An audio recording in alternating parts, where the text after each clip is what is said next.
Tá, então tá. Gravar. A gente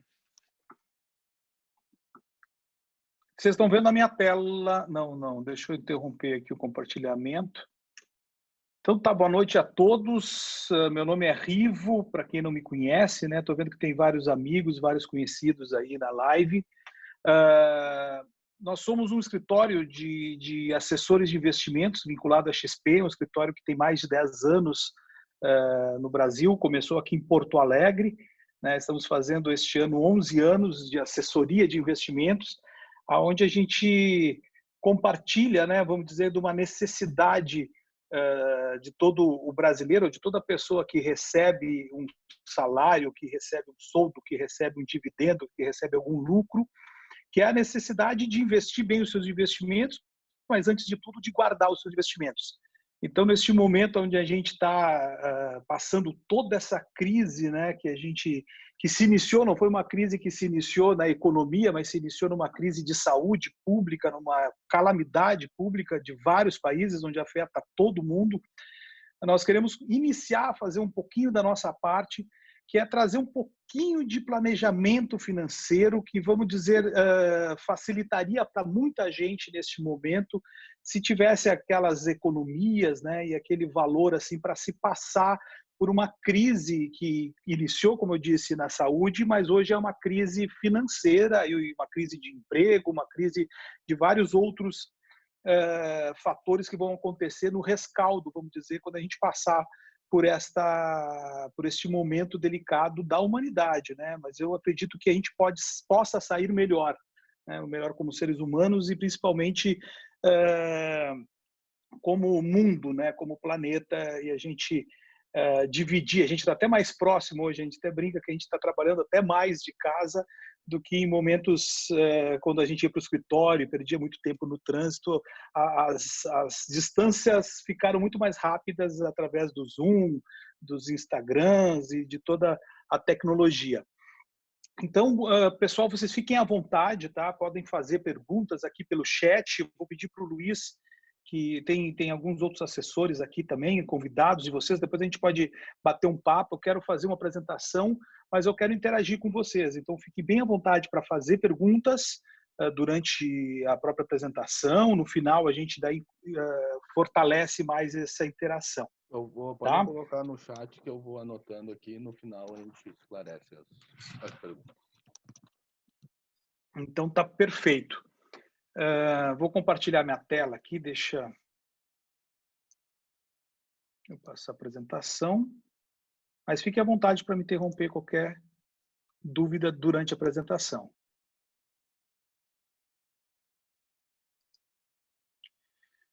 Tudo certo, né? Estão vendo a tela?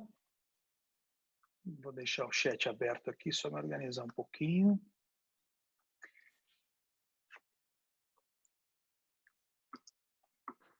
Então tá, o nosso tema, né, como administrar suas finanças pessoais, né? Um subtítulo: saiba como otimizar seus ganhos e construir a sua independência financeira. Eu gosto sempre de pautar o que a gente vai falar e os objetivos de qualquer reunião, de qualquer palestra, antes dela acontecer, óbvio, né? Então, a gente tem alguns temas que eu queria passar para vocês, que é justamente introduzir um conceito de planejamento financeiro, apresentar ferramentas de controle desse planejamento financeiro, mostrar a importância da gente poupar regularmente e apresentar algumas alternativas de investimentos, tá? São esses 4 tópicos que a gente vai, aí eu acho que não passa de 1 hora. A apresentação é rápida, mas depois de um bate-papo, vamos dizer que a gente fique 1 hora aí conversando. Mas isso é muito importante, a gente lidar diferente com o nosso dinheiro, né, com nossos recursos. Então, dentro disso, né, eu faço uma pergunta, uma provocação para vocês. O que vocês fariam se ganhasse na loteria? Né? Esta é uma pergunta que muita imprensa gosta de colocar sempre nas notícias, né? Quando tem um prêmio acumulado, eles mostram aquilo, o que poderia comprar, quantos carros poderiam comprar, o que poderia fazer com o dinheiro da loteria. E a gente sempre fala, né? Compraria a casa, o carro dos sonhos, né? E depois pensaria no que fazer. Nós pensaríamos em viajar pelo mundo e depois, o que eu vou fazer depois da viagem? ou eu investiria todos os meus recursos e depois eu pensaria o que fazer. Geralmente a gente pensa naquele primeiro item, mas eu digo que o principal, até no planejamento financeiro, e a gente tem vários casos de pessoas que ganharam na loteria e que anos depois já estavam passando dificuldades financeiras, ou, né, casos de esportistas que têm uma carreira curta, mas que ganham bastante recursos e que depois do fim da carreira passam dificuldades.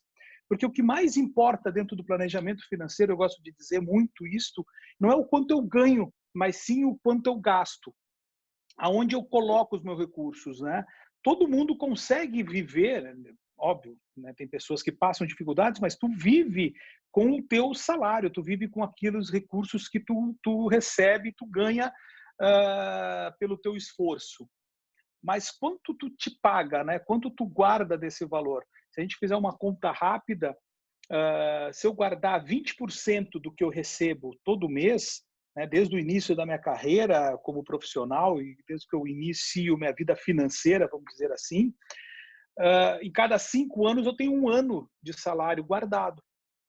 No Brasil, há pouco tempo atrás, se eu investisse esses recursos somente na renda fixa, que hoje já mudou bastante, vamos conversar sobre isso depois, eu a cada 5 anos também teria mais 1 ano de garantia daquele mesmo salário, daquele mesmo valor que eu vivo durante o mês. Então a gente vai pensar, fazer algumas provocações, eu vou fazer algumas provocações para vocês e vocês fiquem à vontade de refletir e pensar sobre isso. Será que você já pensou nisso? Uma das maiores dificuldades da vida é resistir às tentações de consumos, né? O nosso escritório aqui em Porto Alegre, onde é a nossa sede, é no Barra Shopping Sul. Então a gente sai todo dia para almoçar, tem várias lojas, tem várias, né, e a própria internet, né? Hoje em dia tu não tem como não passar por várias provocações de compras, né? Livros e tudo mais. Somos estimulados a todo instante pelo próprio marketing para comprar coisas que não precisamos. Somos estimulados pelo próprio governo que concede crédito, né, nos endivida. O Brasil é um dos países mais endividados do mundo, né, e o brasileiro é um dos mais endividados do mundo. E somos pressionados pela própria cultura nacional, que impede hábitos de consumo, né, que impõe hábitos de consumo, desculpa, e não temos condições de arcar, como trocar de carro anualmente, ou também viver além um pouquinho das nossas condições. Então, qual o custo do nosso sonho, né? O primeiro passo para realizar um sonho de consumo, ou o primeiro passo para realizar meus objetivos, é saber o quanto ele custa, né? Uma coisa que eu falo sempre para os clientes, e quando a gente traça o planejamento financeiro, a primeira coisa é pensar nos objetivos. Muitas pessoas às vezes perguntam para nós qual que é o melhor investimento do momento, Rivo. Isso depende muito de vários fatores, depende dos recursos que tu tem para investir, depende do teu perfil primeiro, né? Tem um perfil, vamos dizer, em 3 grandes grupos: um perfil conservador, um perfil moderado, um perfil mais agressivo. Depende da idade da pessoa, depende de vários objetivos, do momento da vida financeira, do momento da vida mesmo. Tem pessoas que ainda não casaram, precisam guardar dinheiro para o seu casamento. Tem pessoas que sonham e adoram viajar, ter uma viagem dos sonhos para fazer, comprar um carro popular, né, ou a própria casa própria. Então, isso aqui eu só estou trazendo para vocês alguns dos objetivos, mas eu vou dizer que a gente tem um objetivo comum, que é, no mínimo, a aposentadoria. Seja por necessidade, né, por necessidade física ou por obrigação, que no momento que chegou o teu momento de se aposentar e tua força de trabalho talvez não interesse mais ao mercado, ou seja por vontade própria, né? Eu prefiro que eu me aposente pela minha vontade própria. Mas qual que é o tamanho desse sonho? Quanto é que eu preciso ter guardado para eu não precisar depender do INSS, que ninguém consegue viver com o mesmo padrão de vida, né? Apenas com o INSS, porque o custo de vida aumenta e é impossível, né, quem tem um salário do teto do INSS viver com ele depois de se aposenta. Então, existe um número no Brasil que apenas 1% da nossa população se aposenta e mantém a mesma qualidade de vida. Isso é um absurdo. Esse, para mim, eu vou dizer que é o meu grande objetivo, o meu grande sonho é ajudar o brasileiro a investir melhor e ajudar o brasileiro a conquistar os seus objetivos, que eu estou chamando aqui de sonhos, né? Então, a gente vai passar ao primeiro, né? Vou falar de planejamento em 4 passos, tá? O passo um para vocês e colocar todo mundo na mesma página é uma definição do que é planejamento financeiro, que eu gosto muito. Lógico, a gente lê bastante, tem muitos livros e muita teoria, mas esse aqui, para mim, né, ratifica o que eu penso. Processo racional de administrar a nossa renda, né, a sua renda, investimentos e despesas, objetivando tornar realidade seus sonhos, desejos e objetivos. Então, o processo é administrar a sua renda para tornar realidade seus sonhos, desejos e objetivos. Esse é o conceito do planejamento financeiro. Então, muitas pessoas aqui trabalham, né, ou trabalharam em grandes empresas, óbvio, tem profissionais autônomos e tudo mais, mas as metas de uma grande empresa são traçadas e acompanhadas todo ano, não é? Então, já experimentou fazer isso com a nossa vida financeira? O meu falecido pai, ele foi advogado, ele foi contador, então eu tenho essa veia das aplicações financeiras. Meu avô foi contador, meu pai foi contador, mas ele acabou sendo feito direito depois, de economia, e se aposentou como advogado. Mas ele dizia uma coisa que eu gostava muito, assim: o que não está no papel não existe. Né? Então, a gente precisa planejar, precisa planilhar, precisa colocar no papel, precisa tirar da mente, para a mente não passar algumas peças em nós quando a gente tem esses desejos compulsórios e aquilo que a gente falou lá no início, essa provocação da mídia, do governo, de tudo para gastar, para se endividar e tudo mais. Então, o passo 2 é saber o que a gente quer. A primeira coisa no planejamento financeiro, o pontapé inicial do planejamento é sempre perseguir uma meta, traçar um objetivo claro e alcançar num determinado tempo, né? Um tempo pré-determinado. Como eu mostrei para vocês lá, se eu quero trocar de carro, quando eu vou trocar de carro, quando eu quero trocar, se eu quero comprar uma casa, se eu quero casar, se eu quero viajar, tudo isso é um planejamento. Eu vou dizer que até o planejamento às vezes é mais gostoso do que o próprio momento, né? Tu passar esse momento de criação, de pensar um lugar que eu vou viajar, objeto que eu vou comprar e tudo mais. Então, comece o seu planejamento financeiro. Eu digo para todos os clientes, o primeiro passo sempre, seja no planejamento ou até nos investimentos, é definir metas.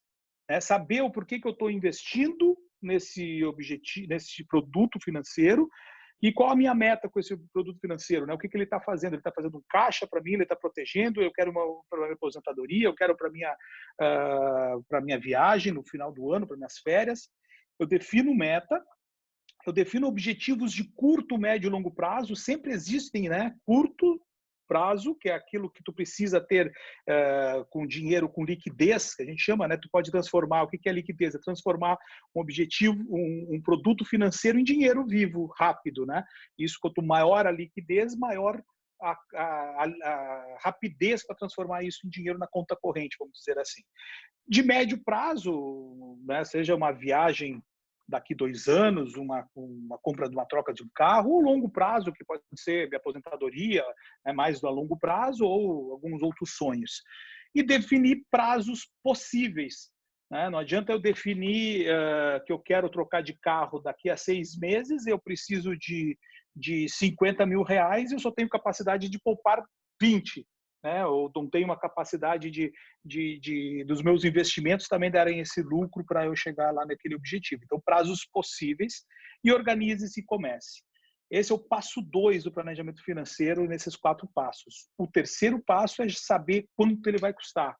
Né? Anotar o valor do seu sonho e prender, seja na porta da geladeira, vamos dizer que o brasileiro gosta muito, ou fazer um quadro dos sonhos com valores, prazos e colocar num lugar visível, sempre quando tu tira da cabeça, ou numa própria planilha, no próprio Excel, ou num caderno que tu tenhas, mas isso ajuda a manter o foco, firma o nosso compromisso com o planejamento e com os nossos sonhos. Tirar vamos dizer, o primeiro passo para tu fazer o planejamento é tirar da cabeça. Né? Então, daí volta aquilo que o meu pai dizia, que era o que não está no papel não existe, né? O que não está escrito não existe. E isso também, óbvio, compartilhando com a família e tudo mais, é muito importante. Então, dentro disso, o quarto passo é o como. Como é que eu vou chegar, né? Eu vou voltar aqui, no terceiro passo, quanto vai custar, vou voltar aos 3 passos. O que você quer, o primeiro passo, o que é planejamento, o que você quer. O terceiro passo, é o quanto vai custar, e o quarto passo do planejamento é o como.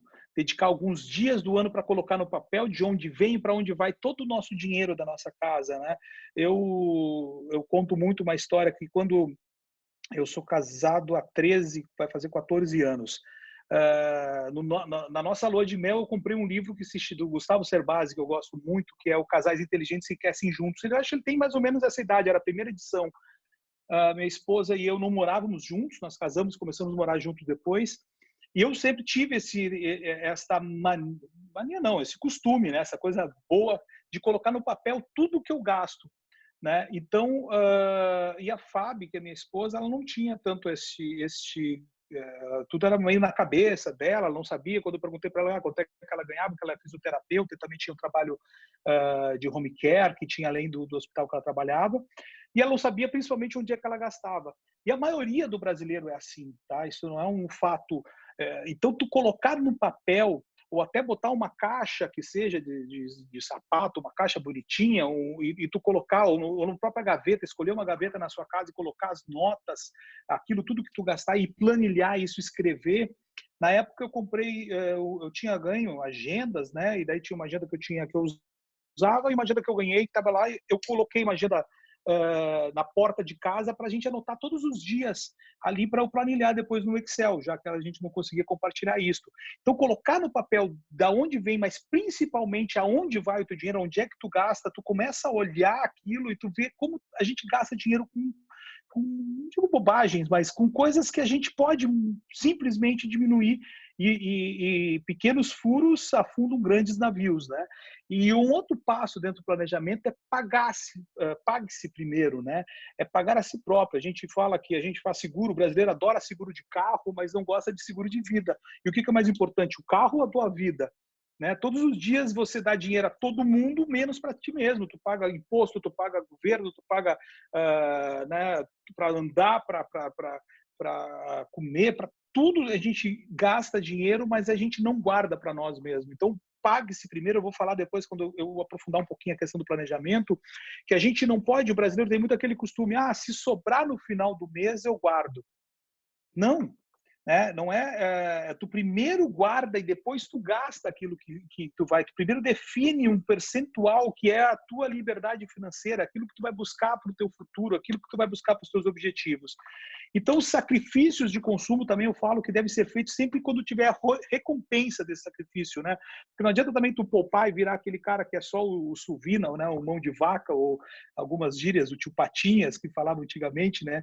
Resistir ao consumo pelos simples fato de poupar não costuma ser convincente, até principalmente para as pessoas que estão dentro da nossa casa e dividem com isso, né? Que seja filhos e esposa.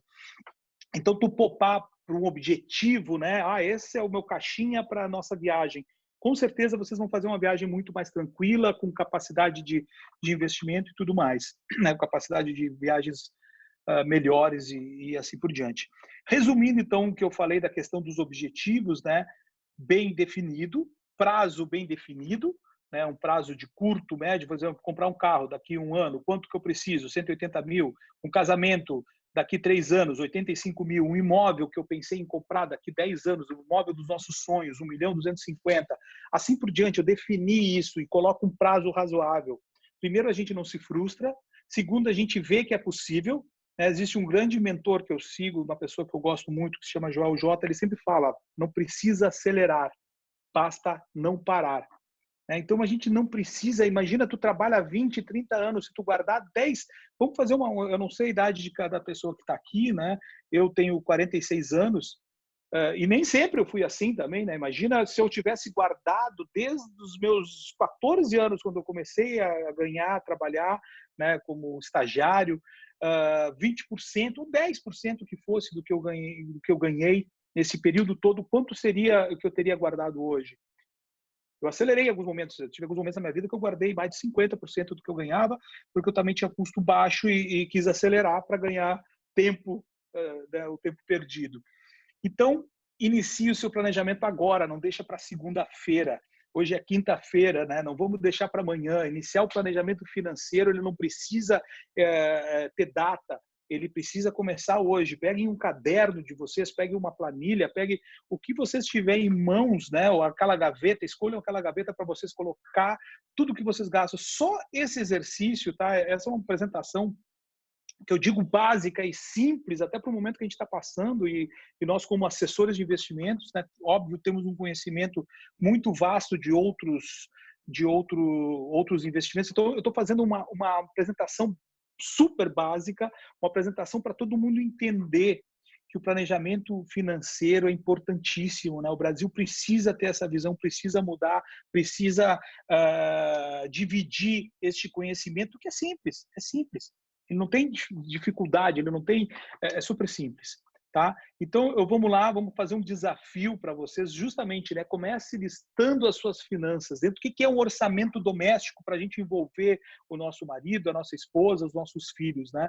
É tu planilhar aquilo, né? Ele é o melhor aliado no controle dos gastos, considerando todas as receitas e despesas dentro do mês. Aqui eu fiz um resuminho bem básico, mas que, claro, posso ter esquecido alguma coisa, mas vamos ver, pensar.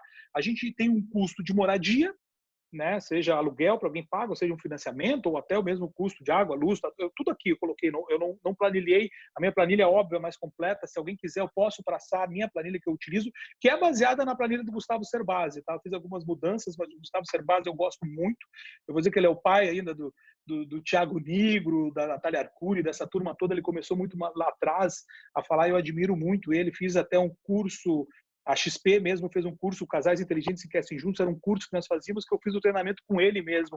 Admiro demais ele. E essa planilha, ele fala, então, a moradia é um dos primeiros passos que a gente tem que pensar, alimentação, né, óbvio. Inclusive, a alimentação é uma das áreas que muita gente fala hoje que na Bolsa deve se valorizar bastante do pós-crise, porque é uma das necessidades humanas, e tem muitos, Peter Lynch, outros grandes investidores que gostam muito desses setores.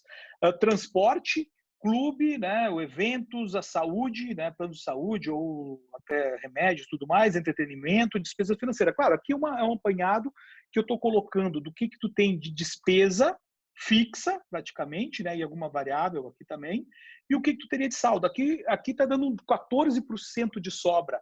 O que seria o ideal, se a pessoa definir 14%? Dentro do planejamento financeiro, a gente tem um número que é universal, que se diz que é 20%, tá? O valor ideal de se guardar daquilo que a gente ganha. Mas vamos dizer que tu não consiga começar com 20%, óbvio, se tu não tem as tuas economias já mais ou menos organizadas, tu não vai conseguir começar, mas se começar com 1%, com 2%, com 3%, chegar aqui um exemplo de 14%, esse valor deve ser pago para ti no início do mês. No momento que eu recebo o meu salário, eu já tiro 1.500 e vivo com o resto, né? Né, não é o quanto eu ganho menos o quanto eu gasto é igual ao quanto eu poupo. É o contrário, é o quanto eu ganho menos o que eu poupo é o que eu vou gastar. Essa é a equação correta quando se fala de investimento. O quanto eu ganho, menos o que eu vou poupar, é o que eu vou viver, é o que eu vou gastar. Então, dentro do seu orçamento doméstico, a avaliação mensal contínua do orçamento de investimentos é vital para todo o sucesso financeiro. Eu faço toda a minha planilha semanal, até não faço nem mensal. Todo final de semana dou uma planilhada, eu anoto, continuamos anotando na agenda, eu e minha esposa, né, desde há 14 anos a gente faz isso, anotamos na agenda e eu passo para a planilha todo final de semana, no domingo de noitezinha, tardinha, quando eu vou fazer minha agenda da semana, eu passo todos os meus gastos para a nossa planilha de Excel. Detalhe, todas as fontes de renda, né? Então, bônus, vendas, rendimentos, salário. Isso é também interessante até para a gente correr, vamos dizer, aquela cenourinha na frente da nossa corrida, do nosso galope, aonde a gente vai buscar aumentar também os rendimentos. E considere todas as despesas possíveis, todas, né? E daí aqui eu dou a dica do método eficiente, é guardar a nota fiscal de cada compra para não correr o risco de esquecer, né? No final do mês, semana, pega uma caixa ou uma gaveta e lança tudo no orçamento, tá? Então pega essa caixa que tu guardou, claro que aquilo que tu não tem, gorjeta, o que às vezes a gente, né, não tem canhoto, tudo que tu der e gastar, anote, né? Anota no celular. Hoje em dia todo mundo tem um celular junto consigo, vocês, né? Então, o planejamento financeiro familiar requer o quê? Colaboração, daí que eu estou dizendo para vocês, envolver toda a família no plano financeiro. Isso é gostoso, tá, de fazer e é importante, ainda mais com pessoas que não têm, vamos dizer, tanto né, interesse nessa situação financeira mesmo, porque geralmente quem tem mais interesse é quem né, lida com dinheiro. Os filhos às vezes não têm tanta noção, mas a gente tem bastante técnicas. Eu, inclusive, saiu uma matéria minha, se eu não me engano, foi no Exame, uma das revistas aí, que falando de uma estratégia que eu faço com os meus filhos, que a gente tem, eu troco cada leitura que eles fazem, cada dedicação que eles fazem para os estudos, eles ganham os billers, que são umas moedinhas que eu botei um B ali, que é o nosso sobrenome, o meu sobrenome é Rivo Biller, e eu dou para eles na semana. Eles vão conquistando, mas eles podem também perder, né? Se eles não se comportarem, eles vão perdendo e pode ficar devendo ou tendo lucro no final de semana, que daí eu dou no máximo R$10 para cada um. Então, esse também é uma forma de engajar os próprios filhos dentro do planejamento financeiro. A disciplina para manter o orçamento atualizado vai refletir muito nos hábitos de consumo de vocês, né? Hoje em dia, minha filha esses dias queria comprar um patins, um tempo atrás ela pagou mais da metade do patins, ela sabia quanto é que custava, ela foi do caixinha dela que veio e eu completei com o resto, porque ela, né, fez algumas tarefas a mais ali, uns extras. Então, tu sabe exatamente quando uma compra afetará o seu bolso, né? Como uma compra maior e tudo mais. O planejamento financeiro, o orçamento doméstico é importantíssimo para esses casos, né? Então, dentro disso, agora, dentro da parte de tomada de decisão, isso aqui é muito importante. Daí, isso quer dizer do momento que você se encontra agora, nesse momento. Tua receita, ela é maior que a tua despesa? Quando a gente faz o orçamento doméstico, quando a gente bota no papel, muitas pessoas dão conta disso. Por incrível que pareça, uma boa parte da nossa população se dá conta que a receita é sempre maior que a despesa. Então, eu vou dizer o que é uma pessoa, quem é mais rico? Alguém que ganha 30 mil por mês e gasta 35? Ou alguém que ganha 10 mil e gasta 5? Ou ganha 5 e gasta 3? Quem é mais rico? Porque a nossa riqueza é o quanto eu tenho menos o quanto eu devo. É o meu saldo líquido, vou dizer, né? Como uma empresa. A empresa ela é saudável quanto o que ela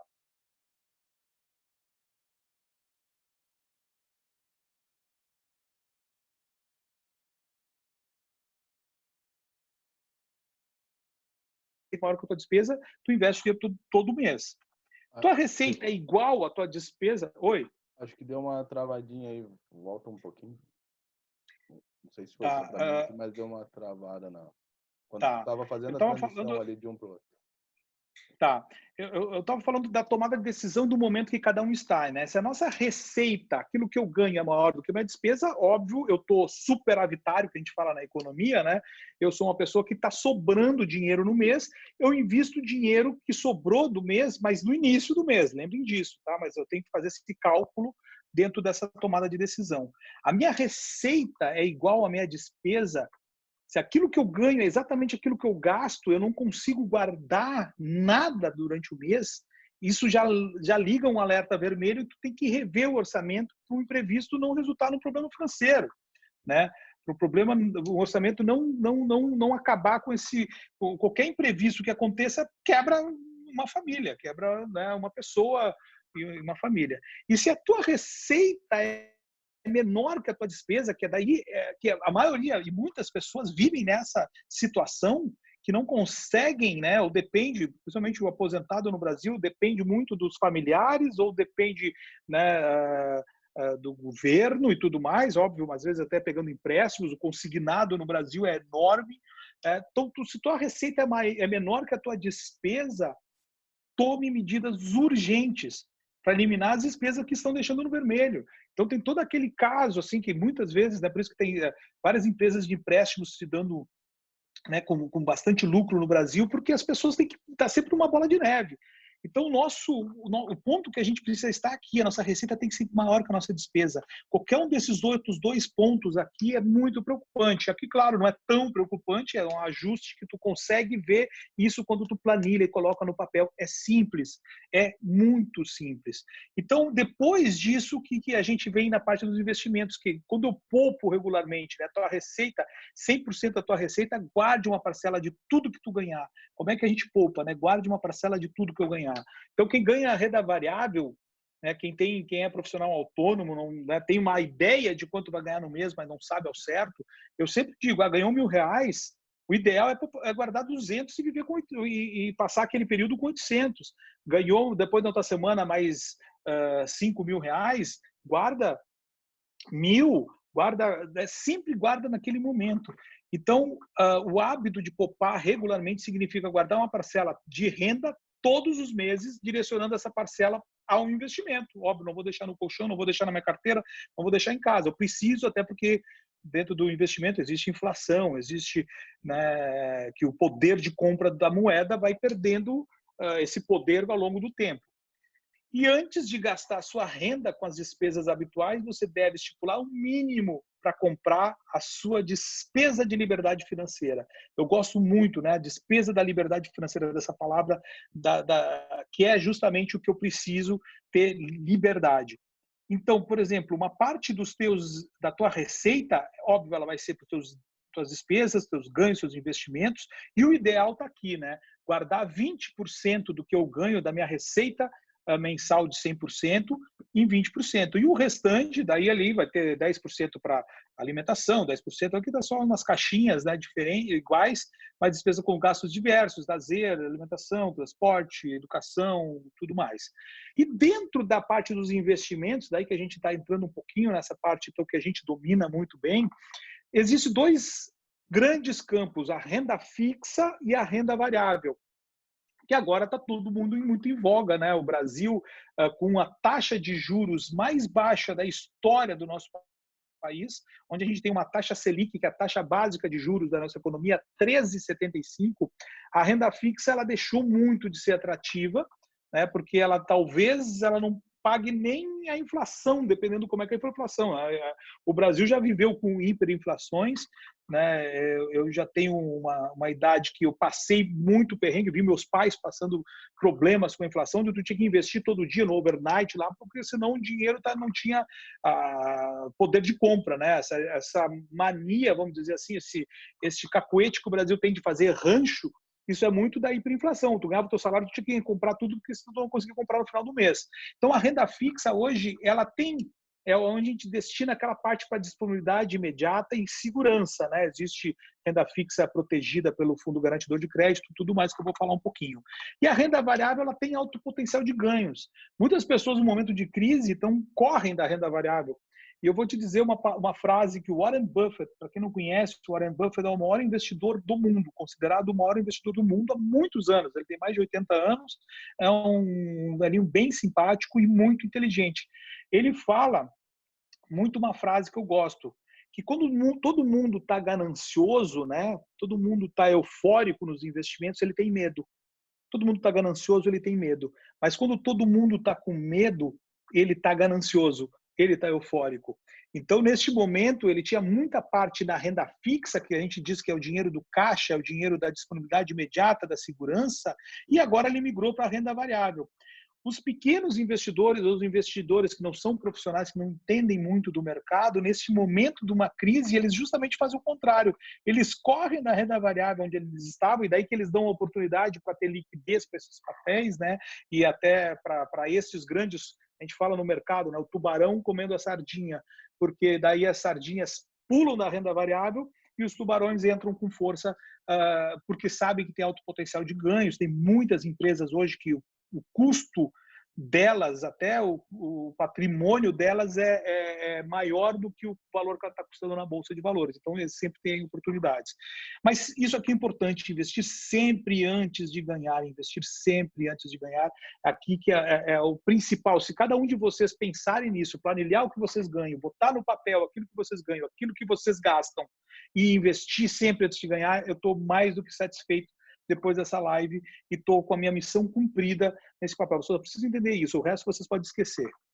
Tá? E poupar regularmente está aí. Ganhe uma parcela de tudo, guarde uma parcela de tudo que você ganhar lá no cofrinho, né? Ao direcionar essa parcela assim que o dinheiro fica disponível, você não corre o risco de gastar tudo e ficar com a conta no vermelho. Tu começa, e a gente até fala muito que o primeiro passo, que para quem nunca investiu, não sei o caso de cada um, a gente não conversou, não sei a vida financeira de cada um aqui, mas para quem nunca investiu, digo, o primeiro passo de vocês é fazer um caixa para poder guardar no caso do imprevisto, né? Primeiro, aquele dinheiro do imprevisto. Se caso eu perder o emprego, quanto tempo eu tenho guardado me sustenta? 6 meses? 1 ano? Se não for 6 meses a 1 ano, vocês têm que correr para ter isso. No mínimo, eu ganho tanto por mês, eu preciso multiplicar isso por 12 e ter isso na minha objetivo número 1, vamos dizer assim, que é a minha, para não ter o risco da ruína, que o Gustavo Nigro gosta muito de falar. Então, haverá segurança em saber que existe um patrimônio sendo acumulado com o objetivo de proporcionar liberdade financeira no futuro. E depois, com o investimento feito, você pode utilizar todo o resto para realizar as atividades, né, que trazem o prazer imediato, como comprar, viajar e tudo mais. E daí agora eu vou falar rapidamente de algumas alternativas de investimento, né? Agora que você consegue poupar, a gente vai para a parte de multiplicar os investimentos. Então, os investimentos permitem alcançar a independência financeira num prazo de tempo menor. E antes disso, antes de começar a decidir investir seu dinheiro, é preciso conhecer só algumas opções do mercado financeiro oferece, né? Só vou falar um pouquinho como é que o seu dinheiro multiplica. Vocês já ouviram falar da expressão juros compostos, né, que são a maior força da natureza? O Albert Einstein falava isso. O juro composto é aquele juro sobre juro. Aqui vou passar rapidamente para vocês, só mostrando, né, são juros reincorporados ao capital que geram renda em cada período. Então, quanto mais tempo eu deixar investido, mais o meu capital. Se eu investir, aqui tem um exemplo, né? A aplicação de R$100 mil hoje com juros de 20%. Quanto é que seria no juros simples, né? O 120, 140, ele está sempre só do principal. E o juro composto, o primeiro ano é 120, o segundo ano vai ser os 20% sobre os 120, não sobre o 100 inicial, e aqui por diante, no quinto ano, já vou ter 248.832 contra 200 mil no juros simples. Existem aplicações de juros simples, né, e principalmente a gente vai ver um imóvel, por exemplo, se eu alugo um imóvel, eu não estou incorporando o meu lucro dele, que é o aluguel, dentro do imóvel. Nem sempre ele está valorizando por essa proporção. Então, no investimento, existem hoje produtos financeiros que tu consegue, né, que entram esses juros sempre compostos. A maioria dos produtos financeiros são dessa magnitude, tá? E aqui tem um exemplo daí com mais longo prazo, né? Se alguém vai se aposentar, se alguém tem em torno de 20, 30, até 40 anos, não vai se aposentar antes dos 60 anos. Então, tu tem 20 anos. Olha o poder de compra. Aqui é um juro super tranquilo até, tá? Pouco tempo atrás era muito tranquilo, mas hoje juros de 10%, tá? Juros de 10% num prazo de 20 anos. Olha o impacto que está numa aplicação de apenas R$10 mil. Eu chego a esses 10 mil no juros simples, ele vai virar no 20º ano 30, e nos juros compostos ele vai virar 67.275, muito mais que o dobro. A diferença é mais de 37.275. Então, a importância, vocês veem aqui um momento lá, pelos 10, 11, 12 anos, que ele tem uma boca de jacaré, aumenta muito. Então, o que a gente fala, aquela expressão que eu falei no início, não precisa acelerar, basta não parar. O problema muito dos investimentos é bastante a questão da ansiedade. Existe também um outro estudo que foi feito pela Fidelity nos Estados Unidos, onde mostrava um fundo, se eu não me engano era do Peter Lynch esse fundo até, um fundo que tem um rendimento de 20% histórico ao ano, 20% histórico ao ano, né? O dobro do que eu estou falando aqui. Este fundo, quando olharam os investidores dele, o investimento, o lucro médio dos investidores, das pessoas, era 5%. Porque muitas pessoas entravam quando estava na alta e saía quando estava caindo. E daí não conseguiam saber o tempo de entrada, e eram investidores regulares, mas eles tinham um lucro de 5%, enquanto o fundo tinha um lucro de 20%, justamente por dar mais prazo e não se preocupar muito com situações como essa que está acontecendo agora no momento, né? Até pelo contrário, é o momento, às vezes, de tu ter justamente o sangue frio ou até o conhecimento, procurar um profissional, um assessor de investimentos para ajudar vocês a tomar as melhores decisões, né? A gente fica um pouco cego, um pouco congelado nesses momentos. Então, aqui, eu estou falando de renda fixa. O que é renda fixa? Só para dar uma explanação para vocês, o que é renda variável, tá? Renda fixa, muita gente, a poupança. A poupança é o investimento mais tradicional do Brasil. E até eu digo por que ele é o mais tradicional. Quem inventou foi Dom Pedro II, que inventou a poupança. Foi lá no início do Banco do Brasil, quando começou o Banco do Brasil, foi inventada a poupança. Até o nome é muito bom, né? Tu fala poupar, é poupança, né? Então isso, até matéria, o Luiz botou a matéria do Peter Lynch aqui sobre a questão do fundo que eu falei, tá? Então, poupança é um investimento de renda fixa, tem segurança e tem essa questão da tradição, né? Que muita gente fala, além da tradição, tem a questão da segurança, mas a segurança da poupança é a mesma segurança de um CDB, de uma LCI, de uma LCA, de uma letra de câmbio, que são esses produtos que eu estou mostrando aqui, que se chama Fundo Garantidor de Crédito, FGC. Ele garante até 250 mil por instituição financeira e por CPF. Então, se eu tenho um investimento numa poupança num grande banco, né, ou um pequeno banco, eu tenho a mesma garantia, que é 250 mil por aquilo que eu tenho na instituição. A XP e a Ativo cresceram tanto justamente porque elas quebraram a barreira de tu ter uma instituição financeira só aplicando a tua renda fixa. Hoje, com cadastro na XP, com cadastro na Ativo, tu consegue aplicar em diversos bancos com um único cadastro, onde tu consegue diversificar e colocar em vários CDBs muito mais que 250 mil e tu tem a proteção de milhões. Né? Então, grandes clientes vieram para uma empresa que a gente diz que é aberta. Né? Ela não é uma empresa fechada, ela é como se fosse um shopping financeiro, onde tu pode investir em diversos produtos. Tudo isso aqui é renda fixa, poupança, capitalização, títulos públicos, debêntures, CDBs, LCI, CRI, alguns, tá? Não tem todos aqui. Renda variável, daí entra os fundos imobiliários. O brasileiro gosta muito de comprar, né, imóvel, ou sonha com a casa própria. Tu pode ter um fundo imobiliário também, que tu ganha os aluguéis daquele imóvel, tu não precisa ter o dinheiro inteiro do imóvel, mas tu pode comprar um pedacinho dele, pode comprar um quarto, pode comprar um banheiro, fazendo uma analogia assim, pode comprar um pedaço através de fundos imobiliários. E óbvio que o imóvel é renda variável, né? O imóvel, se a gente quando quer botar à venda, nem sempre a gente consegue aquele preço que o mercado, ou que a gente pensa que vai conseguir por ele, vai ganhar o preço que o mercado está disposto a pagar. Às vezes ele pode subir, né, quando tem um crescimento orgânico dentro da localização que esse imóvel está, ou pode até cair. Às vezes acontece algum problema. Tem imóveis aqui no Brasil, em Porto Alegre, na cidade que nós estamos, né? O centro de Porto Alegre é uma das áreas mais valorizadas anos atrás. Hoje já é regiões como Moinhos de Vento e algumas áreas de Porto Alegre até são bem os centros das cidades, né? São Paulo também é assim, várias outras cidades. Muitas cidades aconteceu isso, né? Que em algum momento era valorizado e depois diminuiu. Fundos multimercados são o quê? Eles têm um pedaço de renda fixa e um pedaço de renda variável. Por isso são chamados fundos multimercado. Fundo de ações, já diz o nome, são fundos que só compram ações puras e derivativos. O que são derivativos, Rigo? Derivativos são índices ou, por exemplo, tu pode comprar a variação do ouro, né? Tu pode comprar a variação do dólar. Tu não compra o papel, é um derivativo do dólar que fica só com a variação desse papel. Então, isso tudo é renda variável. Moeda, a gente sabe que sobe e cai, ouro sobe e cai, tudo é renda variável nesses casos aí, né? Commodities, pode comprar boi gordo, pode comprar commodities agrícolas também, né? Boi gordo, soja, café e assim por diante. Então, aqui só um exemplo também rápido, né? Poupança é o investimento mais popular do Brasil, onde o investidor empresta dinheiro para o governo. As vantagens da poupança, ela é isenta de imposto de renda, ela tem garantia de 250 mil no FGC e tem alta liquidez. Mas o risco é do banco quebrar, o governo intervir, como já aconteceu no Brasil, e daí tu está só garantido até 250 mil, e a baixa rentabilidade. Tem uma outra desvantagem que eu não coloquei aqui, que ela só conta o juro no aniversário da aplicação. Se eu apliquei no dia 1º, esse juro só vai ser contado no dia 1º do outro mês. Então, nesse período, se eu sacar até o dia 30, eu não vou ganhar o rendimento daquele mês. Tá? Isso é uma outra desvantagem da poupança. Títulos públicos são os títulos que o governo emite. Uma coisa para vocês entenderem investimento, sempre quando eu aplico alguma coisa, eu estou emprestando dinheiro para alguém. Na poupança, eu estou emprestando para o banco, que usa esse dinheiro para fazer crédito para casa própria e tudo mais. E títulos públicos, eu estou emprestando dinheiro para o governo, que tem a finalidade de captar recursos para a dívida pública, para educação, saúde, infraestrutura e agora até para salvar a turma toda aí do coronavírus, né? Então tem muito dinheiro sendo injetado e os títulos públicos até aumentaram taxas para captar mais. Por isso que aumentam taxas desses produtos diferentes, tá?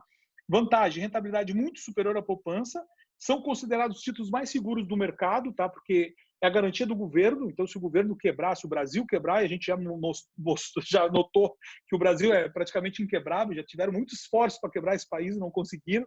Então, eu digo até que o país é inquebrável. Então, os mais garantidos no mundo inteiro. E a desvantagem é o risco do governo quebrar, não possui garantia do FGC, tá? Letra de crédito imobiliário é um título de renda fixa também, que tu empresta dinheiro somente para o crédito imobiliário. Ele é isento de imposto de renda com a poupança, mas paga muito melhor que a poupança também, tá? E tem a garantia real fiduciária, né, que é o imóvel mesmo que tu está emprestando dinheiro, e tem mais a garantia do FGC também, 250 mil. Boa alternativa de diversificação, desvantagem de risco de instituição financeira quebrar, assim por diante. Previdência privada também é uma forma de tu fazer uma garantia, tem várias, né, para o futuro, pensando na aposentadoria. Tem várias vantagens, tem incentivo fiscal, questão do planejamento sucessório, isso não entra em inventário para qualquer filho, né, esposa, para todos os herdeiros, isso entra direto como dinheiro para eles aquilo no momento que a gente partir. E não há cobrança de comicotas, que também comicotas é uma antecipação que o governo faz de imposto de todos os fundos no Brasil, praticamente só fundo de ações que não tem, mas não há cobrança de comicotas. E as desvantagens é com alta taxa de administração e carregamento, que sempre tem que dar uma olhada, e imposto de renda alto, caso o resgate for no curto prazo, tá? Por isso, para a Previdência, o imposto de renda pode chegar a 10% contra 15% dos fundos normais, mas aqui no curto prazo ele vai ser maior. Gente, falei tudo o que eu precisava falar, estou disponível para perguntas de vocês, para bater um papo com vocês, e aqui, tá, tem os meus contatos. Se vocês tirar uma fotinho ali daquele QR Code que tem ali, já salva os meus dados no celular de vocês, tá? Podem fazer um teste aí, tirar uma foto daquele QR Code que vocês já guardam os meus dados, e estou à disposição para bater um papo com todos e tiro aqui, vou interromper o compartilhamento para vocês bater um papo comigo. Obrigado, viu, pessoal? Espero que tenha sido... Ali é só tirar do mudo, né? Ou podem fazer pelo chat mesmo, não tem problema. O Rivo vai ver lá. Tá um pouquinho baixo o teu microfone, Luiz, mas eu escutei, não sei se todo mundo escutou. Vendo bastante pessoas queridas aqui na live, obrigado pela presença de todos. Não ficar... Eu não escutei o que o Luiz falou, Rivô. Não sei se o Luiz pode repetir aí. Tá, o Luiz... repete, Luiz, de novo, faz favor, porque eu também escutei baixinho.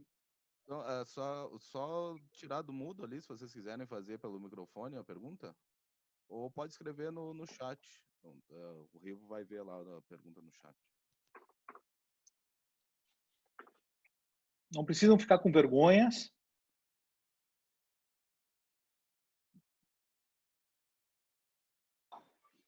Rivo. Sim. Olá, Paulo. Tudo bom? Tá conseguindo me ouvir? Tudo bom? Como é que tá? Estou ouvindo. O meu amigo e meu contato aí é o Luquinhas aí, tá? Ele tá na escuta aí. Obrigado. Rivo, deixa eu te fazer uma pergunta. Eu tenho conversado com ele, cara, que as nossas rendas variáveis, os multimercados, tomaram um tombo agora com essa crise geral aí. Ele comentou comigo, e eu andei dando uma lida sobre isso, para a gente recuperar, por exemplo, tu tinha 10, perdeu 5. Se eu ficar esperando recuperar esses 5, isso vai levar um bom tempo.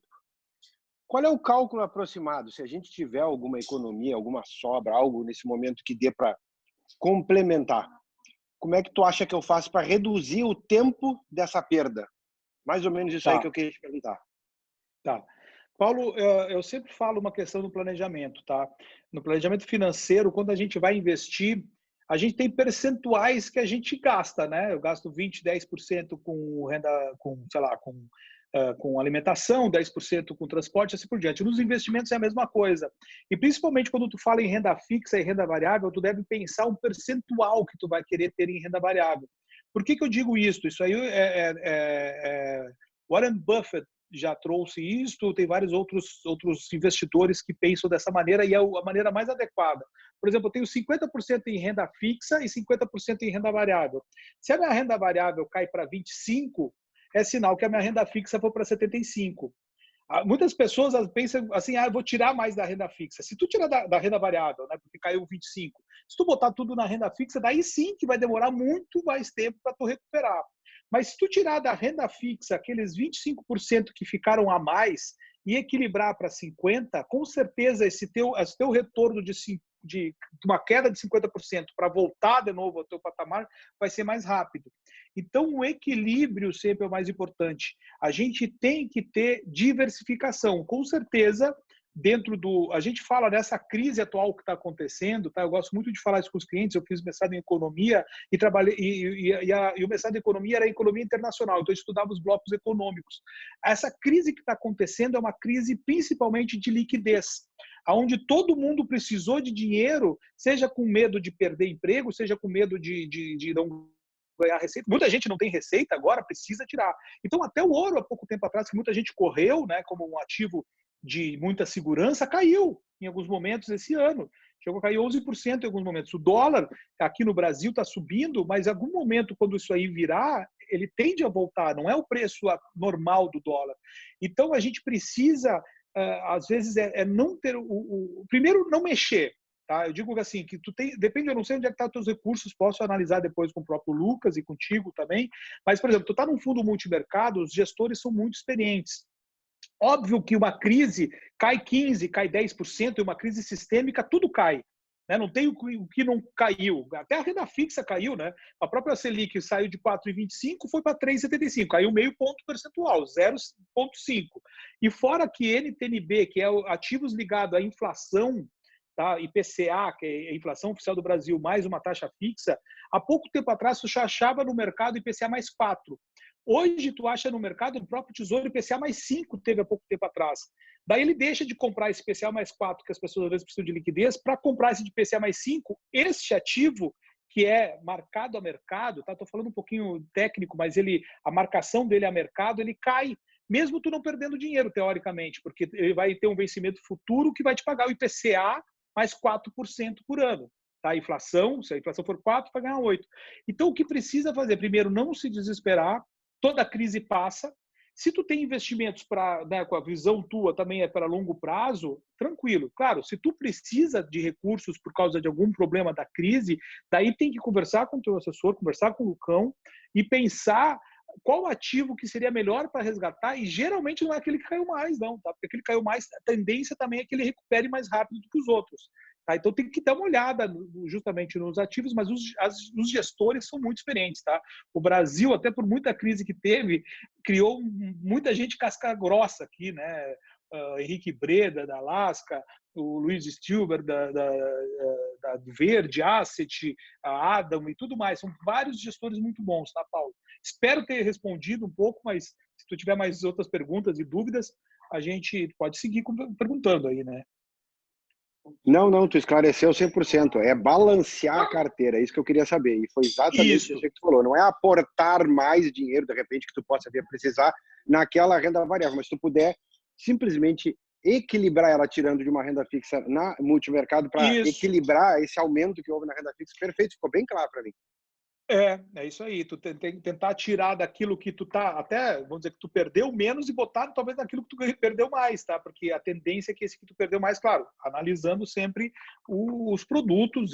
Mas os gestores são muito bons, e se tu não tem ações puras, tá? Não conheço tua carteira, mas se tu tem ações puras, o principal, assim, a dificuldade é para quem tem ações puras, muitas vezes, porque tudo caiu e às vezes não conseguia nem balancear, porque cai muitas coisas, tem que ver bem os setores que tu acha que vão se recuperar mais rápido, isso sim. Então tá, o Alex Medeiros, muito obrigado, bom. Muito obrigado. Sempre à disposição, Paulo. Muito bom equilibrar em relação ao valor atual e não aos investimentos iniciais. Isso aí, é isso aí, Alex. Né? Tu tem que pensar, justamente olhar que é um outro momento, né? A crise, ela perde um pouco. Quando tem uma crise desse patamar, muita gente congela, não sabe o que fazer, né? A gente diz que o pessoal está congelado ali, não sabe o que fazer, e muita gente toma a decisão até às vezes equivocada. Por isso que tem muito... Imagina, o Brasil, há um ano atrás, tinha 500, quase 600 mil CPFs na Bolsa Brasileira. Hoje, vocês podem ver, esse dado está na B3, tá? Tem 1.600.000 pessoas. Aumentou em mais de 1 milhão e no último ano, a primeira crise que o brasileiro está passando. Mas só que a renda fixa já tem economistas falando que a taxa Selic pode chegar a 1,5%. 1,5%. Saiu um relatório hoje do Itaú falando em 1,5% a taxa Selic em 2020. 1,5% tu não tem para onde correr. Tu vai ter que ter uma renda variável dentro da tua carteira, até o cara um pouco mais conservador, vamos dizer assim, que é o caso dos Estados Unidos. 50% da população americana investe na Bolsa. A Bolsa ela não pode ser só uma especulação. Então, muita gente... É aquilo que eu falei lá no início, né? Não é só na euforia, quando está em alta, quando o vizinho está falando que está ganhando dinheiro, é quando tu tem que te preocupar. Quando, né, outras pessoas estão te falando muito da Bolsa, que a gente tem que ter uma cautela. Mas esse equilíbrio tem que ser para a vida inteira. Não é hoje que eu vou entrar com tudo na Bolsa e não é hoje que eu vou sair de tudo da Bolsa. É sempre manter o equilíbrio. Tem um percentual. Se eu quero ter 10% da minha carteira na Bolsa, a minha carteira de ações, minha carteira de renda variável caiu para 5%, eu tenho que comprar, repor ela e comprar mais 5%. É simples. É simples, tá? Tatiana Rivo, estou migrando de 100% de renda fixa para diversificação e variável, fazendo meus planos para longo prazo, 20 anos. Tá, isso é uma constatação. Bom, Tati. Bom, muito, muito interessante. E acredito que tem uma pergunta depois disso. Né? Eu não sei se tu quer saber o percentual que tu deveria ter em renda variável, alguma coisa, se quiser abrir o áudio, se quiser me perguntar no chat ali de novo. Mas a questão de... estou pensando em 25%, tá? A questão primeiro passo, assim, tá? Toda vez que tu abre um cadastro numa corretora, né? Eu vou dar o exemplo da XP, que eu trabalho há muitos anos, tu responde um questionário, tá? A resposta de questionários, elas são para justamente traçar o teu perfil. Existe o perfil, eu vou falar dos 3 grandes básicos, o conservador, o moderado e o agressivo. Mas a gente até já está criando, tá? Vai ter daqui um pouco até 7 perfis dentro da própria XP, onde tem um conservador um pouquinho mais moderado, um moderado um pouquinho mais agressivo, ou uns meio termos, porque os ultra agressivo e tudo mais. Porque o cara que é conservador, ele não deve ter renda variável, né, na teoria. Assim, ele deve ter pouca coisa em renda variável. Então, a gente tem que pensar na questão de percentuais, é justamente... Tati, tu é nova, né? Eu te conheço, então sei que tu é uma pessoa que tem um futuro pela frente. Quanto mais idade a gente tem, mais conservador a gente tem que se tornar. Mas mesmo assim, as senhoras lá dos Estados Unidos, os fundos de pensões, as senhorinhas lá ganham muito dinheiro na bolsa com os dividendos e tudo mais. Então, sempre é importante pensar nesse percentual mesmo. E 25% não é muito alto, mas é já mais uma carteira agressiva, tá? Eu vou dizer, tu pode começar com 10%, 15% e aos poucos, tá? Não precisa ir muito com sede ao pote, mas 25% é um número que para mim é tranquilo, né? Eu já invisto há muitos anos. E o Daniel pergunta, gostaria de saber sobre bitcoins, tá? Daniel, bitcoins, nós somos todos os assessores, nós somos registrados na CVM, cadastrados na CVM, que é a Comissão de Valores Mobiliários. A cada 2 anos a gente faz uma prova, retifica, né, a nossa prova, que eu fiz a minha prova há mais de 10 anos atrás. Cada 2 anos, os novos agora não precisam, eles fazem a prova já eles não precisam refazer essa a cada 2 anos.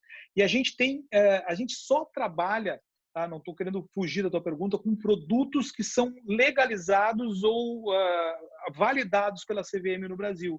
E os bitcoins, eles não são validados pela CVM no Brasil hoje. Ele é, assim, o que eu posso falar pelo que eu conheço, né, e que eu sei, ele é uma moeda virtual, a tecnologia existe, ele é um produto que é uma renda variável, pura e simples variável.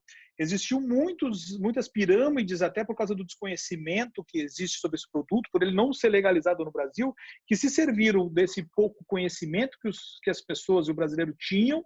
E daí vem esse negócio que eu falo da ganância, né? Quando a ganância é muito alta, tu tem que ter medo. Então, muita gente foi sem ter conhecimento, mas é a mesma coisa que eu dissesse para ti, vamos investir em dólar, vamos fazer dólar é uma moeda que também a moeda hoje em dia, ela também pode ser virtual, né? Ela é o saldo meu do banco é virtual. E é moeda, é dinheiro, é lastreado em dinheiro. Então, o Bitcoin ele não tem um lastro tão bem claro. Não, o Bitcoin é o nome de uma das criptomoedas, tá? Não estou falando simplesmente do Bitcoin. Estou falando das criptomoedas que foram criadas.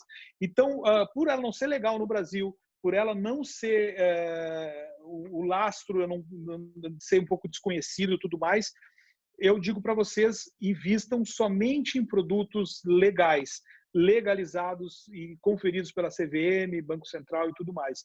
Então, tem essa questão um pouco... sim, essa é a minha opinião, Rivo, tá? Óbvio, cada um... Mas eu prefiro... Tem outros produtos que estão a mesma variação do Bitcoin, como, por exemplo, o dólar mesmo. É bem emocionante operar dólar e comprar e vender moeda, né, dólar, euro e tudo mais. Então é uma moeda também, né? Não quer que o Bitcoin ele é uma moeda que vai crescer, ele sobe, ele cai, ele sobe, ele cai, é a mesma coisa. Espero ter respondido, Daniel, mas tranquilo.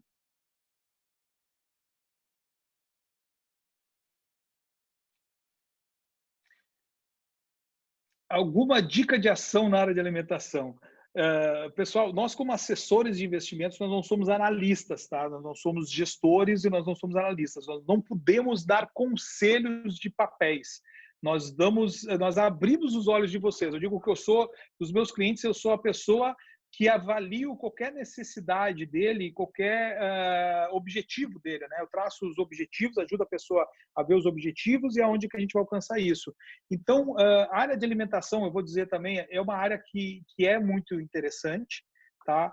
Mas eu te passo, Anderson, os relatórios, tá? Eu acho que é melhor fazer isso, a gente passar relatórios, tem bons relatórios, é isso que a gente faz, tá? Como assessor de investimento, passar os relatórios para os clientes, onde mostram justamente a avaliação de ações, porque quem tem que tomar a decisão sempre é o cliente, sempre são vocês, a gente mostra o caminho. Então eu vou te dizer, claro que tem muitas empresas aí interessantes, né? Tem que ver a capacidade dela de caixa para passar essa crise agora atual, mas a área de alimentação é uma área muito interessante que deve sair. Até eu tenho aqui, vou pegar meu caderninho aqui, que tem alguns benefícios, né, que a gente fala, isso sim saiu no relatório da XP essa semana, né?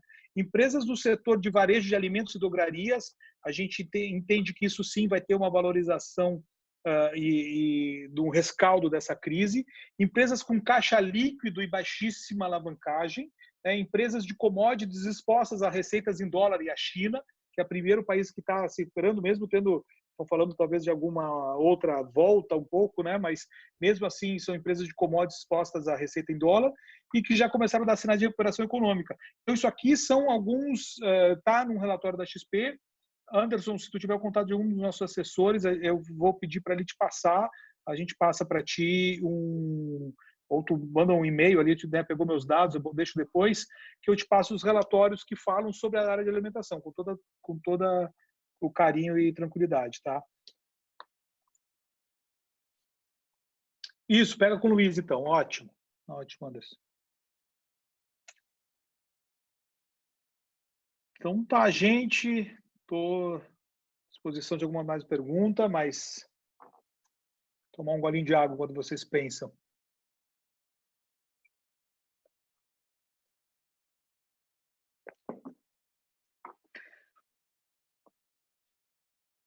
É isso? Ô, Rivo, Lucas. Ô, Lucas.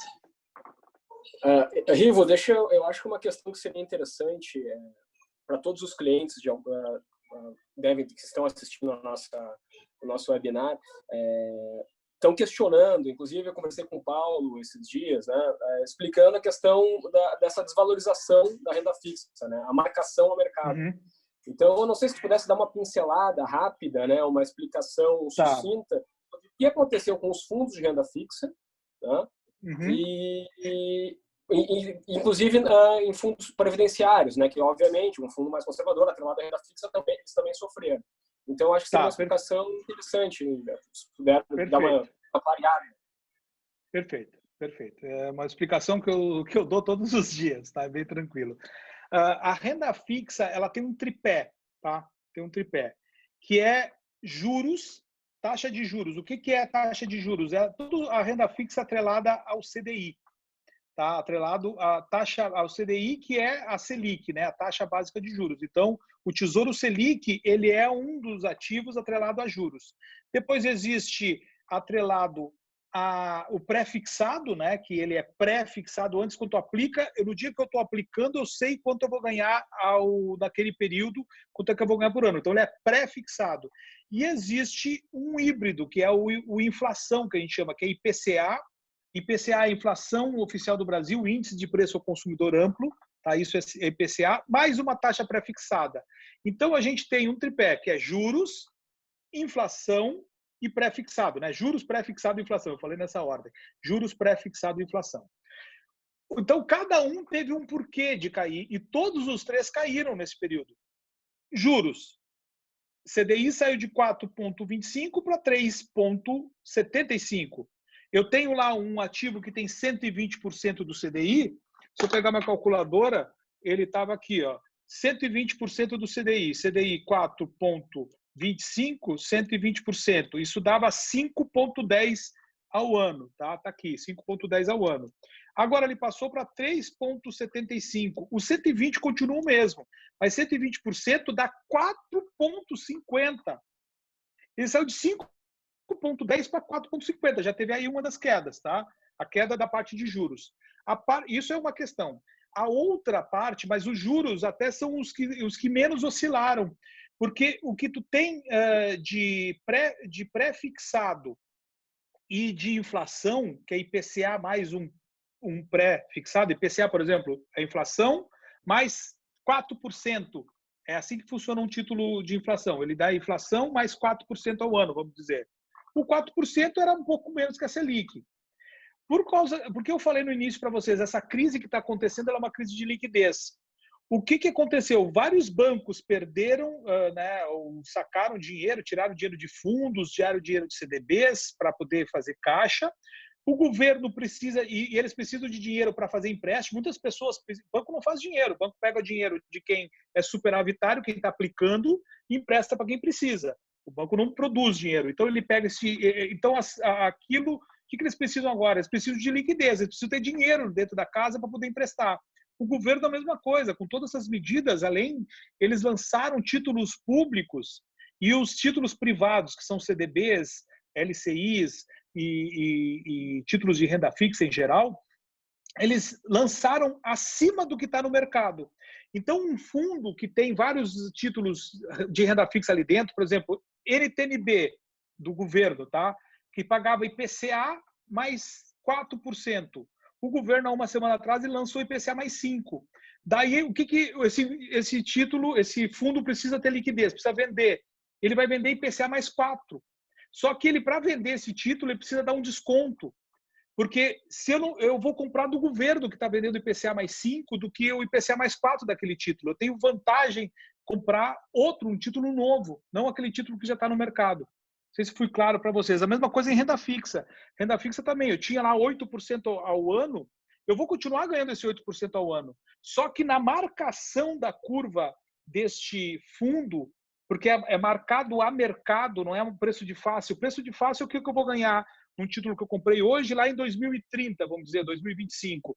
Mas na curva, ela tem uma variação, que é justamente quando a oferta é maior do que a demanda.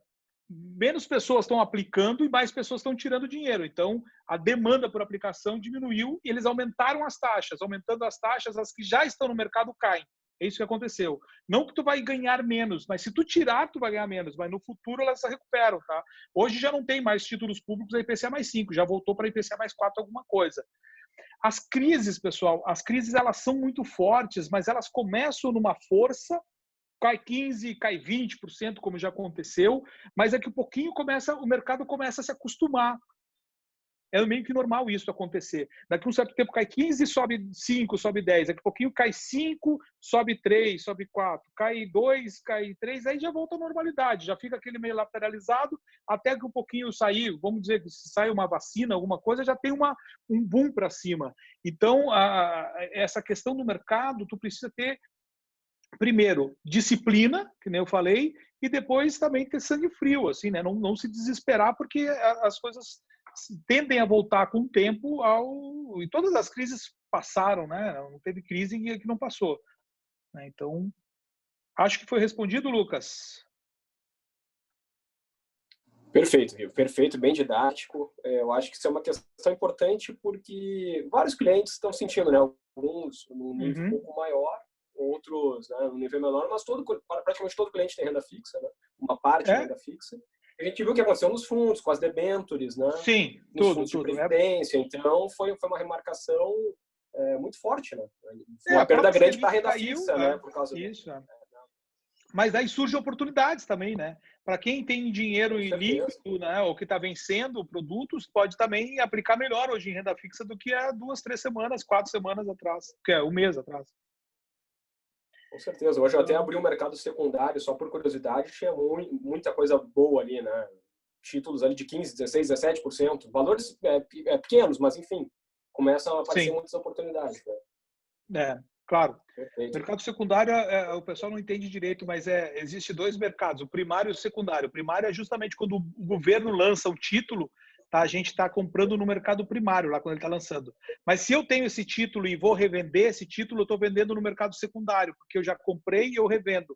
Essa é a diferença de mercado primário e secundário, tá? Ou quando um banco lança um título, eu estou comprando do banco, mercado primário. Quando eu compro de um título que já foi lançado pelo banco, mas o banco também é o intermediário, mas eu botei ele de volta, eu precisei de liquidez e esse título vai vencer mais para frente, o banco relança esse título com taxas melhores e que se chama mercado secundário, por isso que é o mercado primário e secundário. O primário, quando tu compra direto da fonte, que a fonte lançou, e ponto. Governo, banco, tudo mais. Ou até uma empresa quando lança ações, ela lança ações no mercado primário, a empresa, que vai dinheiro para o caixa da empresa. No momento que eu tenho essa ação e eu vendo para outro, tudo é mercado secundário.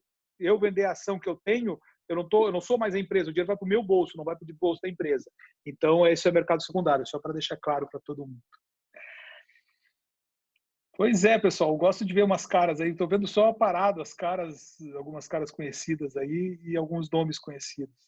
Mas que bom, estou muito feliz de você estar participando, né? Um grupo seleto, né?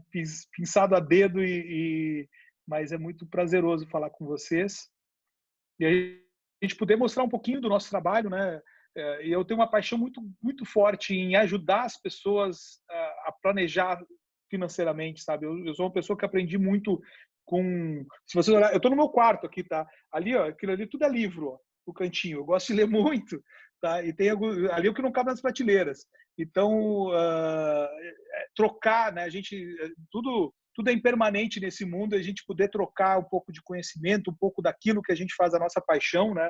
Sou apaixonado por ajudar pessoas no mercado financeiro, porque se a gente parar para pensar, todo mundo tem um salário, tem um dinheiro e a moeda de troca, vamos dizer, o capitalismo ele é perfeito nesse sentido, porque não é o escambo mais, não preciso trocar, sei lá, eu tenho uma vaquinha e eu pego leite, troco com quem planta arroz. Isso não existe, não ia funcionar o mundo. Mas só que as pessoas, né, o governo não tem uma capacidade de ensinar. Eu entendo porque a gente não tem mercado financeiro, né, planejamento financeiro lá do primeiro, segundo, né, o ensino básico, fundamental, e depois na faculdade. Porque a única certeza que, independente, cada um de vocês tem uma profissão, né, a única certeza que a gente tem é que no final do mês, ou seja pelo nosso serviço, seja pelo nosso trabalho, né, a gente vai ter um salário, vai ter um soldo, vai ter um lucro, vai ter alguma coisa, e a gente precisa lidar com esse dinheiro. E muitas pessoas não sabem lidar com esse dinheiro, então poder fazer isso é muito bom. Grandes oportunidades na renda variável, muito feliz de estar aqui, obrigado por sua entrega, Rivo, obrigado, Tati. Alguma dica da alimentação já falei, a Milene, obrigado por compartilhar seu conhecimento, muito obrigado, pessoal. Eu que agradeço a presença de vocês, então, né, acho que a gente já está aqui a 1h24, mais um descontinho, mas se quiserem fazer mais uma pergunta aí, eu vou dar liberdade para vocês. Também, se a gente quiser ir descansar, está sendo bastante puxado nesses tempos, porque a gente... eu saio, a minha cama está aqui atrás, então eu saio dali, venho para cá, daqui eu vou para lá e passo o dia assim, né? A gente está trabalhando muito, muito, muito, muito mais do que o tempo que a gente estava no trânsito. Mas vai mudar, o mundo realmente vai repensar muitas coisas, né? E acho importante que tem muita gente hoje utilizando essas essa forma de se comunicar, de fazer reuniões através do modo virtual, né? Aproxima nós, né? Porque aqui tem gente, eu sei que tem gente do Rio, tem gente de São Paulo, tem gente de Santa Catarina, né, Rio Grande do Sul, então a gente está muito próximo um do outro hoje, né? Até é engraçado, BH, ó, a Érica de BH, isso, obrigado, Érica. Então tem muita gente trocando e a gente está mais próximo, né? A gente acabou ficando mais próximo, é tão engraçado isso. Eu fico assim, né? A gente, na verdade, talvez antes a gente estava mais enclausurado, né? Clausurados, né? Eu estava mais distante nas nossas bolhas, né? Cada um tem suas bolhas e o mundo é cheio de bolha. Então, agora as bolhas estão sendo quebradas porque a gente está mais próximo muitas vezes, né? Quebrando paradigmas, isso mesmo, Paulo.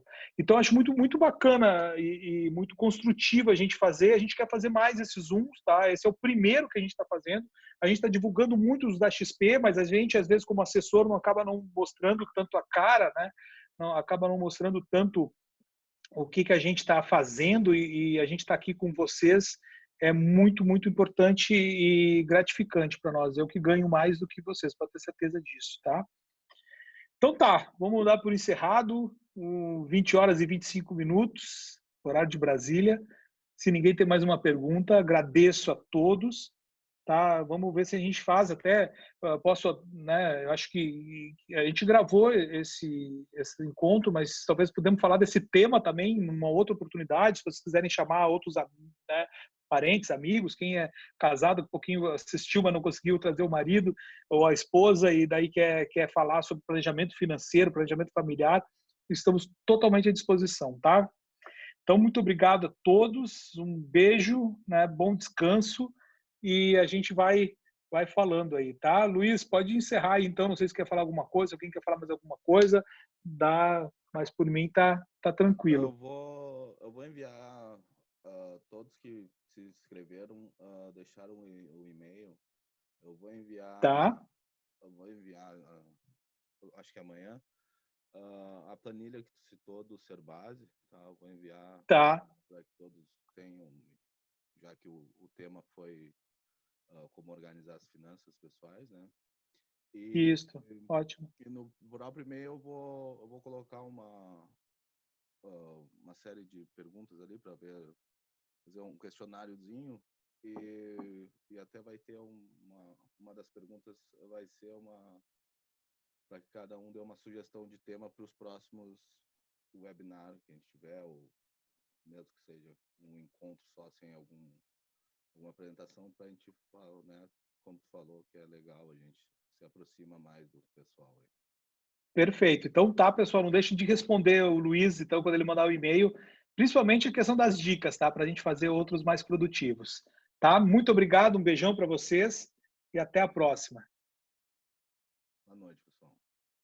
Boa noite.